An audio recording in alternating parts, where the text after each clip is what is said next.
นั่นน่ะเล็กปอกนี่จักเสร็จเอาอีกประมาณ16ไปเพราะว่ามันยังเหลืออยู่4-5เซนเลยเอาอีก16เซนแม่นเล็ก10นี่อีก20เซนแม่นเพราะว่าเฮาแล่นคานเฮาสิได้บวกประสานกันโดยเพราะว่าตัวเก่ามันยังโดย4-5เซนมาบวกก็เป็นชาวคือเก่าโดยรถบัสประมาณ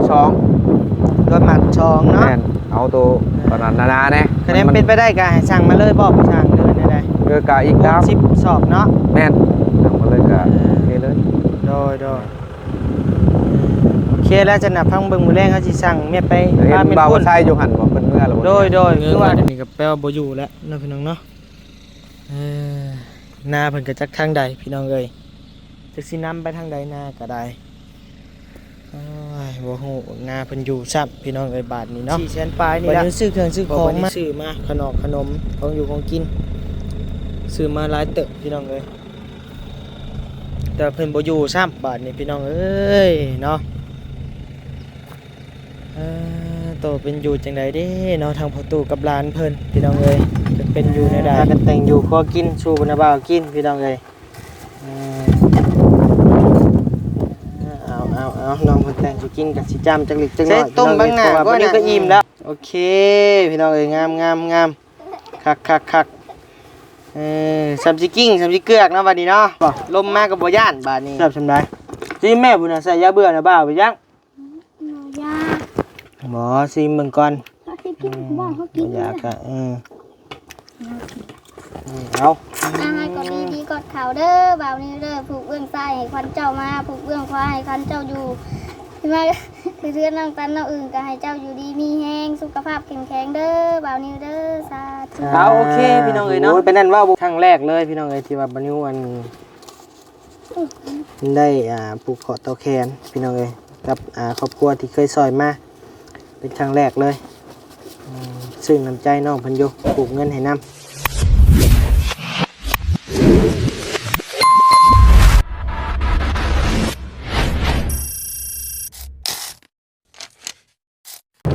ไปพี่น้องเอ้ยเนาะ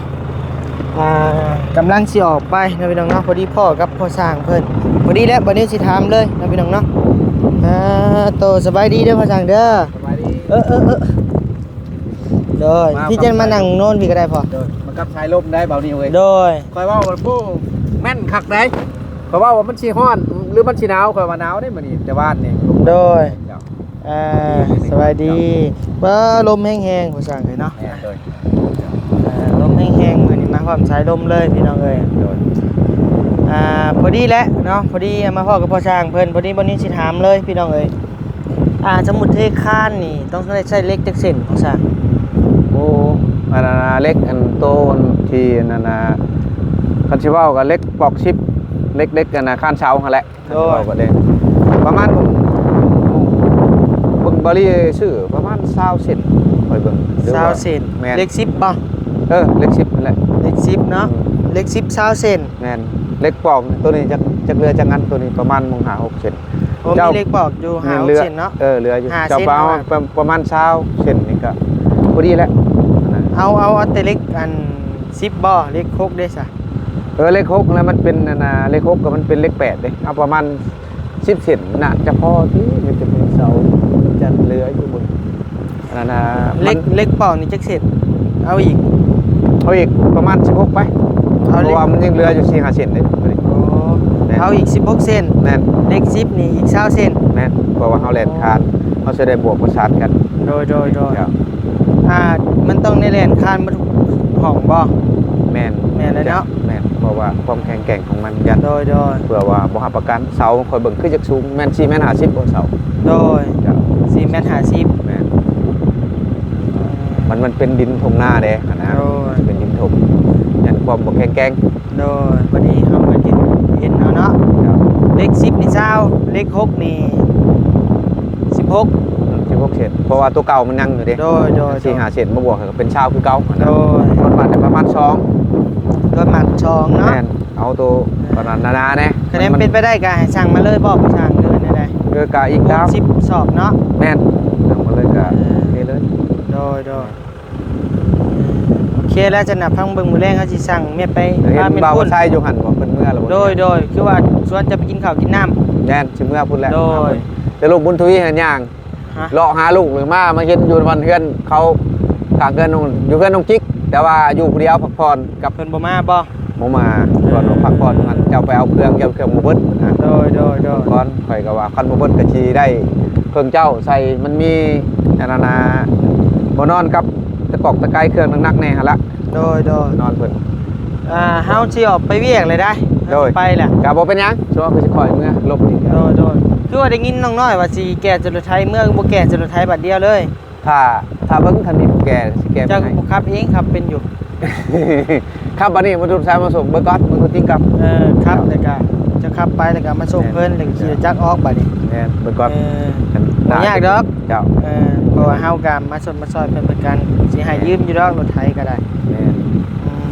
ก็บอกกับลูกแล้วลูกก็บ่จะครับให้พ่อครับแต่เช้าบัดยันช่วยไปขึ้นเฮือนน้องตัดแน่ โดย แล้วก็เอา ขึ้นแล้วเรียบร้อยบ่เฮือนเพิ่น แม่นขึ้นแต่เช้าพุ่นละพ่อก็บ่อยากทันพุ่นละไปแห่อ้อมเฮือนอ้อมหยังแล้วเรียบร้อยเลยจ้ะ บัดนั้นเห็นบ่ไล่มาแล้วก็มาใช้ โดยเอาโอเคแล้วพ่อสร้างเนาะบ่รบกวนแล้วไปเข้าไปกินข้าวกินน้ำน้ำเพิ่นเนาะ หลายๆเด้อ เฮาน่ะกินอิ่มแล้วก็เลยบ่ได้กินน้ำ เจ้าเอ้าบ่เป็นหยัง โดยก็ปูน10ชอบเนาะพ่อสร้างเนาะโอเคงบส่วนนี้ก็น่าจะพออยู่บัดนี้เนาะพี่น้องเนาะส่วนงบค่าสร้างนี่ก็บ่พอเด้อพี่น้องเด้อเนาะแล้วน้องน้อยเฮาพี่น้องเอ้ยต่อลมแห้งพี่น้องเอ้ยเนาะมื้อนี้พายุบ่ดอกลีนั่นเลยพายุฤดูร้อนบ่นะพี่น้องเนาะลีนั่นได้แล้วก็สร้างกันโอ้ลมเพิ่นนะพี่น้องเนาะถามเรื่องเฮือนน้องน้อยเด้อพี่น้องเด้อเนาะเฉพาะค่าสร้างนี่ก็9,000 บาทพี่น้องเอ้ยที่ว่ายังขาดอยู่นะตอนนี้พี่น้องเนาะเรื่องอุปกรณ์นี่กับปานิวก็อาจจะพอเด้อพี่น้องเด้อหรือบ่พอบ่เรื่องใดๆต้องเบิ่งกันอีกเทื่อนึงพี่น้องเอ้ย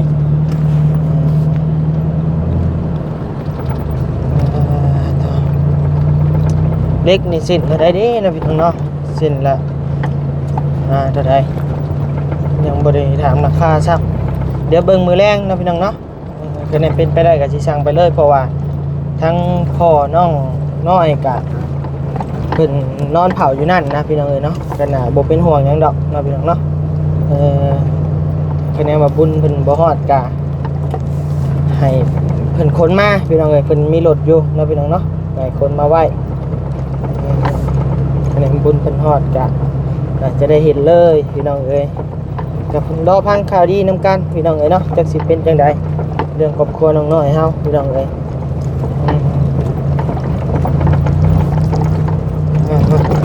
ไปพี่น้องเอ้ยเดินทางไปหาทางพ่อใหญ่กับหลานเพิ่นก่อนเนาะพี่น้องเนาะจักสิอยู่บ่หรือบ่อยู่พี่น้องเอ้ยโดยสิเอาเงินไปให้เพิ่นเลยนะพอดีบ่นิวเรือจากซื้อเครื่องซื้อของแล้วก็สิเอาให้เพิ่นเลยนะยังเหลือ1 ล้านกีบเลยกะวันนี้ไปซื้อของอยู่ของกินมาอีกแล้วพี่น้องเนาะก็ยังเหลืออยู่400,000ป้ายนี่แหละเดี๋ยววันนี้จะเปิดบินให้เบิ่งนะพี่น้องเนาะโดยไปพี่น้องเอ้ยใส่โฟโต้เพิ่นอยู่บ่พี่น้องเอ้ยเนาะมาหามื้อใดก็บ่อยู่พี่น้องเอ้ยเบิ่นอยู่หน้าเพิ่นบ่ล่ะโอ้ยพี่น้องเอ้ยมาหามื้อใดก็บ่อยู่เนาะเงื้องไว้เดี๋ยวนี้ก็แปลว่าบ่อยู่แล้วนะพี่น้องเนาะหน้าเพิ่นก็จักทางใดพี่น้องเอ้ยจักสินำไปทางใดหน้าก็ได้โอ้ยบ่ฮู้หน้าเพิ่นอยู่ซับพี่น้องเอ้ยบาดนี้เนาะบัดนี้ซื้อเครื่องซื้อของมาพี่น้องเอ้ยเนาะซื้ออาหารการกินมาม่าปลากระป๋องมาให้เพิ่นแล้วก็สิเอาเงินมอบให้เพิ่นเลยนะพี่น้องเอ้ยเนาะเพราะว่าเงินอยู่กับบัดนี้ยังเหลืออยู่400,000ปลายนี่แหละพอบัดนี้ซื้อมาขนมของอยู่ของกินซื้อมาหลายเติบพี่น้องเอ้ยแต่เพิ่นบ่อยู่ซ้ำบาทนี่พี่น้องเอ้ยเนาะโตเป็นอยู่จังใดเด้เนาะทางพ่อตู่กับหลานเพิ่นพี่น้องเอ้ยจะเป็นอยู่แนวใดอาหารการกินมีอยู่บ่ยังอยู่บ่เนาะพี่น้องเนาะพุ่นแหละครั้งล่าสุดบ่นิวมาก็ตั้งแต่มื้อบ่นิวขึ้นเหนือก็บ่ได้มาเลยพี่น้องเอ้ยมามือขึ้นเหนือก็บ่ได้พ่อพ่อตู่เพิ่นซ้ำพี่น้องเอ้ยเนาะ ก็เลยพ่อเพิ่นอีกบัดนี้กับพี่น้องเอ้ยอันนี้ก็ปลูกเปกไปหมดเลยฉันแหละมือใหม่จังมาเนาะพี่น้องเนาะมือใหม่จังสิมาเยี่ยมเพิ่นบ่ซั่นก็สิหาคนนำทางไปหน้าเพิ่นก่อนพี่น้องเอ้ยเดี๋ยวหาคนก่อนพี่น้องเนาะโดยไปพี่น้องเอ้ยโตคือมาเป็นอดตอดแท้บ้านนี้พี่น้องเอ้ยเนาะลานเฮือนลานซานพี่น้องเอ้ยสบายดีเด้อพ่อน้องอึ้งน้องตันพี่น้องเอ้ยเจ้าสบายดีขึ้นแล้วเรียบร้อยตีเฮือนซานโอ้สบายดีบ้าเธอมื้อนี้ก็เป็นมื้อดีมื้องามเนาะมื้อขึ้นเฮือนใหม่น้องอึ้งน้องกระตันพี่น้องเอ้ยเนาะเป็นจังไดพากันเฮ็ดหยังกินเฮ็ดได้ใดไปแนวใดอันนี้มาบ่ทันซ้ำเฮาก็ได้โดยพากันเฮ็ดหยังกินมื้อนี้ต้มเป็ดต้มไก่ลาบเป็ดลาบไก่โอ้ได้แนวแซ่บกินเนาะใส่พากันเฮ็ดหยังอ่ะน่ะกินข้าวบ่สิหาให้เฮาโอ้ยเนาะได้ยังกินล่ะต้มไก่โอ้มาฮอดกับต้อนข้าวต้อนน้ำเลยพี่น้องเอ้ยน้องกระตันเพิ่นออกไปนอกบ่คือเห็นกายบุตรรถกินนี่ฮะไปบ้านกุกบก ไปบ้านกุกบกเพิ่นไปหยังอ่ะน่ะไปซื้อบ่น่ะไปซื้อขนมได้เงินผูกแขนหลายไปซื้อขนมบัดนี้โอ้พี่น้องเอ้ยเอาเดี๋ยวจังหน่อยนาบาวสิผูกให้เนาะยังเหลืออยู่บ่พายนี่ได้พายเด็ดเลยเหลืออยู่ดอกโดยไปละหักคือผู้แรกขึ้นไปนั่งเบิ่งเฮือนใหม่เบิ่งเย็นอยู่บ่เย็นบ่ยังบ่ได้นอนจักมื้อเลยบ่มื้อแรงนี่แหละเนาะโอ้คักแล้วซั่นน่ะ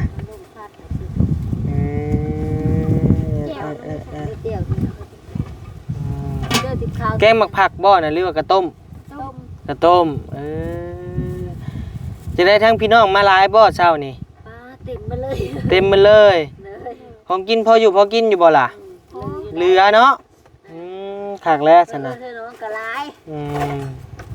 ดีแท้เนาะเพิ่นมาอบอุ่นเนาะเฮือนซ่านหลังใหม่พี่น้องเอ้ย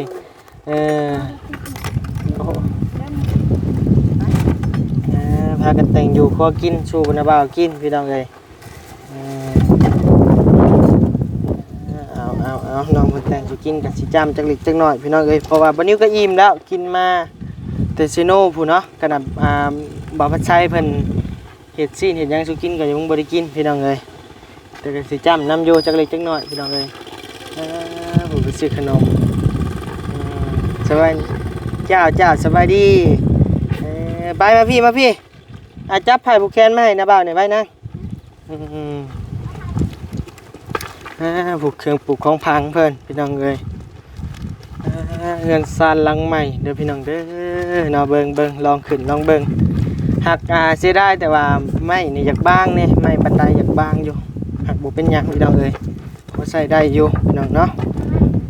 บ่ขี้เละปานใดโอ้แน่นหนาอยู่ได้พี่น้องเอ้ยโยบเบิ่งบ่คอนพี่น้องเอ้ยบ่คอนเนาะโตโอ้บ่นอนไผอันนี้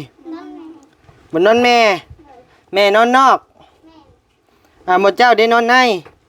ใช่บ่นอนผู้สาวโอ้นี่บ่นอนผู้สาวมีหอดคันมักบอกมักเบ่งเนาะขากะลีนี่ใช้อึ้งตันใช้ขึ้นใช้ตันเด้อึ้งเด้โอ้พี่น้องเอ้ยเนาะใช้ลงนอนมึงดูนุ่มบ่ใช้ลงนอนเบิ่งโอ้ก้นจอกกอกบาดนี้เดี๋ยวถ้าน้องอึ่งมาต่อก่อนเนาะนอนนำกัน2คนพอดีบ่ดีนอนได้อยู่บ่นำกัน2คนได้ เออนี่พี่น้องเอ้ยคักเย็นเนาะสะดวกสบายพี่น้องเอ้ยบ้านนี้แน่นหนาทาวรอยู่เบิ่งโยมเบิ่งโอ้คักซั่นน่ะพี่น้องเอ้ยเนาะคักเนาะพ่อเนาะโธ่ปานได้หัวยนต์พี่น้องเอ้ยพี่น้องเนาะโธ่น้ำลงมือลูกใช้มาพี่เข้ามาในห้องพี่บ่เป็นหยังดอกพ่อบ่เป็นหยังบ่ยากใช้ลองนอนมึงดูน่ะใช้นอนมึงดูเจ้านอนเบิ่งใดเจ้านอนเบิ่งใดลองนอนเบิ่งใช้เลยลองเบิ่งยับมาพี่เจ้าบัดนี้ใช้ลองนอนเบิ่งเฮ็ดตัวรับเบิ่งดูใช้ต้มบางหน้าก่อนน่ะโอเคพี่น้องเอ้ยงามคักซัมซิกิ้งซัมซิเกือกเนาะบัดนี้เนาะลมมาก็บ่ย่านบัดนี้แน่นหนาทาวรเนาะเท่าโดยยามันดอกเบี้ยน่ะบ่เป็นหยังงามพี่น้องเอ้ยเนาะแน่นหนาทาวรพี่น้องเอ้ยใช้ไปนั่งอยู่นำกันบ่กว่าน่ะเป็นจังไดดีใจบ่ดีใจ มื้อแรงแล้วเนาะขึ้นมานอนเนาะโดยมีไผมาเนี่ยเช้านี่ผัดไทยกับเอาไร แล้วก็ไผอีกเอ้าเขานะบ่แก้วบ่ได้มาฮะบ่แก้วขึ้นเซโปนขึ้นกับไผกับเบาลี่ เอ้าบ่แก้วกับบาลี่ขึ้นเซโปนขึ้นแต่มื้อใดมือวาน ว้าวบาลี่สิได้ขึ้นเซโปนจักเทื่อเถื่อกับเบาแก้วคือ บ่เอ้าบาลี่กับบ่แก้วขึ้นเซโปนซั่นบ่ว้าวเนาะพี่น้องเนาะเถื่อกับทว่าแก้วโดยแก้วว่าสิขึ้นลูกขึ้นเซโปนหรือพารานพลานบ่ใช้พารานก็มาแต่มื้อคืนนี่พุขึ้นเซโปนมันบ่แน่นั่นบ่เอ้าน่ะบ่าวบ่ได้ฮู้เด้พี่น้องเอ้ยก็มีแต่บ่าวพัดไส้กับบ่าวไล่2 คนน้าบ่าวก็อยากมาอยู่เด้อนังเด้ออยากมาร่วมงานนำอยู่แต่น้าบ่าวตื่นบ่ทันว่านี่บ่มาแต่เซโปนเมื่อยตื่นบ่ทันตื่นสวยแน่เนาะ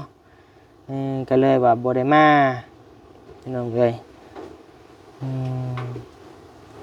ไปออกไปนอกป่ะซั่นน่ะพี่น้องเอ้ยต้องใช้ยับมาให้น้าบ่าวกล้องบ่เห็นน่ะยับมาโอ้ยนั่งใกล้เป็นหยังเนาะอีหยังอันนี้ป่นปลาบ่แม่นขัวปลาลาบแล้วล่ะขัวลาบเลยมาคั่วนี่ดิพี่น้องเอ้ยอันนี้แกงไก่ต้มใส่หยังแน่นี่หัวคาแล้วก็หยังอีกมะขามเป็นนัวเกลือบ่เมื่อเท่าน่ะน้ำหม้อไผ่เจ้าอันนี้แจ่วอันนี้ก็ต้มไอ้เห็ดก็ต้มนี่ป้านายคนป้าโอ้แซ่บอยู่บ่นางแซ่บซิมลองเบิ่งบ่โอ้ยน่าเบาอิ่มเลยนางเอ้ยพี่น้องเอ้ยเนาะอยากซิมแต่แกงไก่นี่แหละเบิ่งใส่ก่อนแกงไก่ลองเบิ่งต้มไก่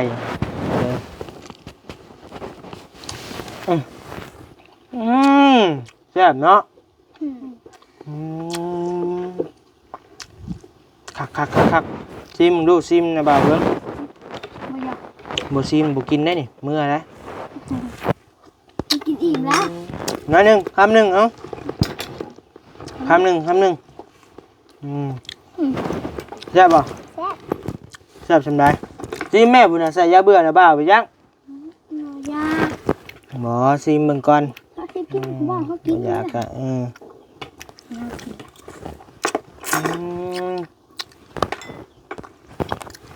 แซ่บ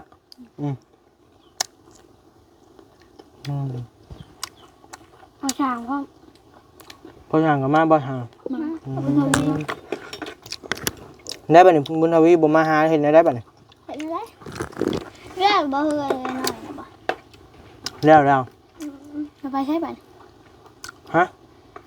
พอสั่งบ่ ไปเฮือนอูอี น้องอูน้องอี ไก่เนาะ ใกล้ๆบ่ ไอ้ยางความห่วยก็ฮอด บ่ไปลิ้นน้ำเราบ่ บ่ไปคาดยาง คือบ่ไป เมื่อยยาง เมื่อยยังใกล้ๆนึงยังเลย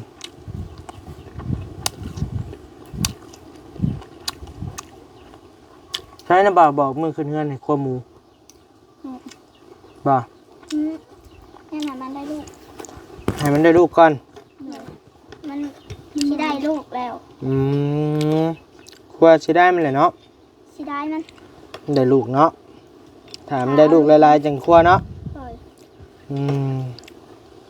ใช้ไผผักตอนน้อยแท้นี่ บ่จักบ่ฮู้บ่ได้ ไผเห็ด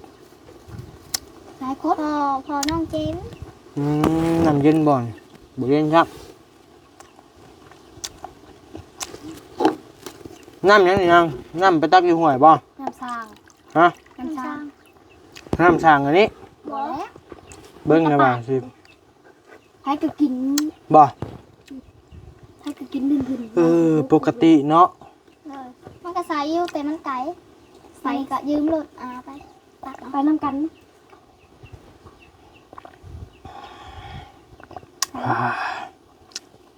กินก็บ่ได้แปลกเนาะ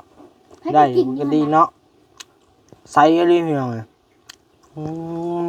ให้ก็กินกูกินก็กินกินแล้วส่วนหลัง แซ่บแต่ว่ามันอยากจางหน่อยหนึงคือน้ำข้นนี่แหละ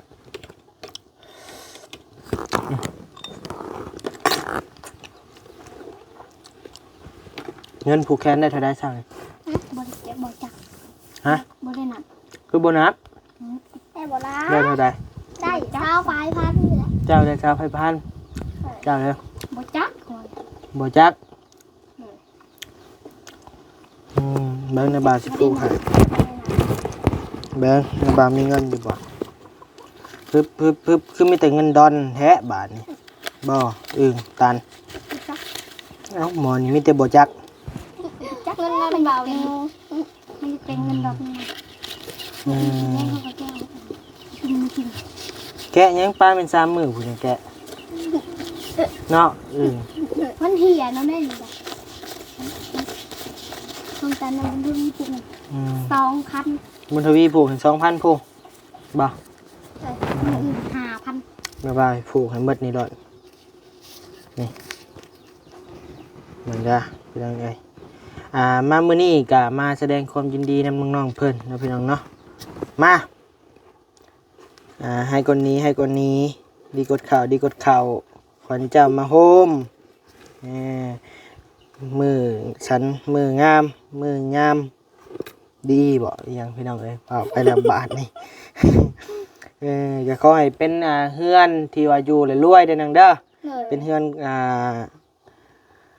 เฮือนดีเฮือนเด่นนั่นแหละเนาะนอนหลับพันดีพี่น้องเอ้ยนอนมือแรกก็ได้เนาะเอาไอ้น้องอึ่งเผา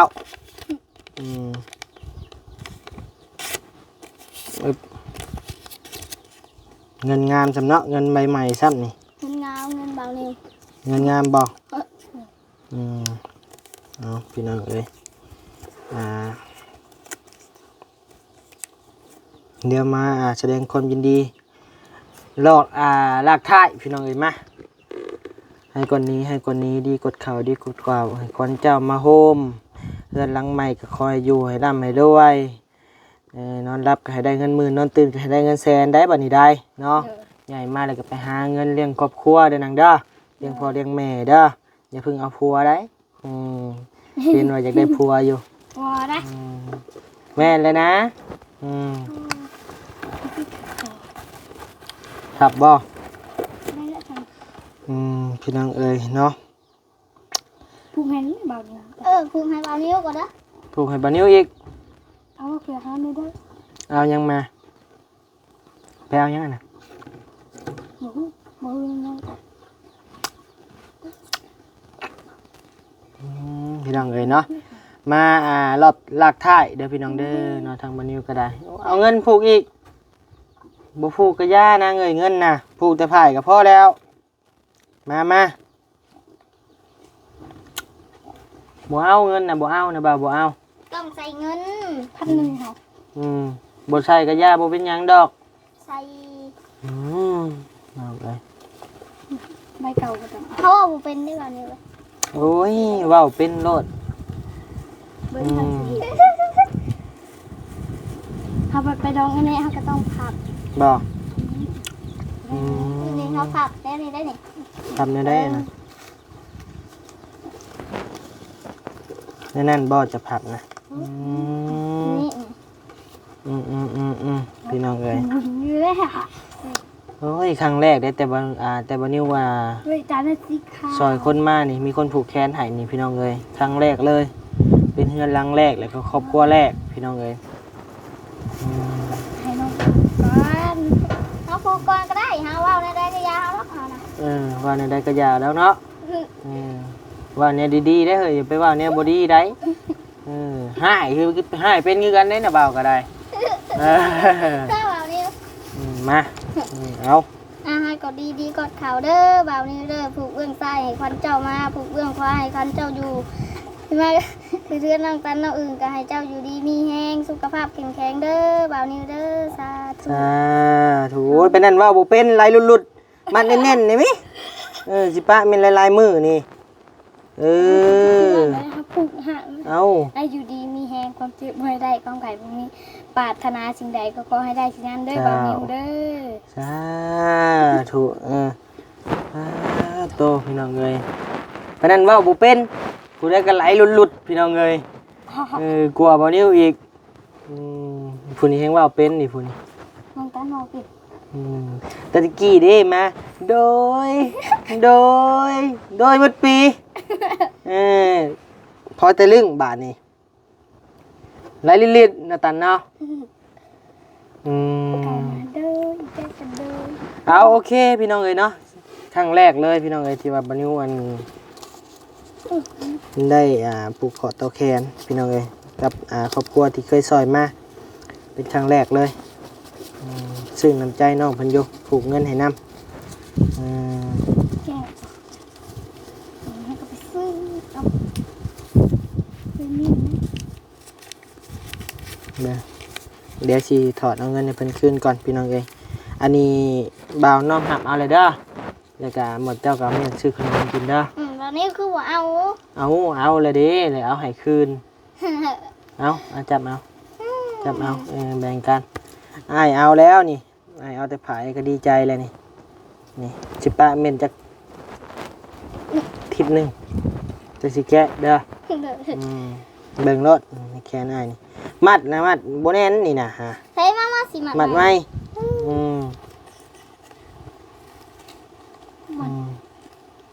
เอาเด็กเขามัดให้ผู้ โดยของเจ้าก็3 มื้อจังทอดของเจ้านะมันแน่นๆเลยตัวนี้เด้อจ้ะอึ้งอ่ะเอาเป็นเอามัดตันพี่น้องเลยเงินตัวเอาเงินท่าในกระเป๋ามันก็พอดีเลย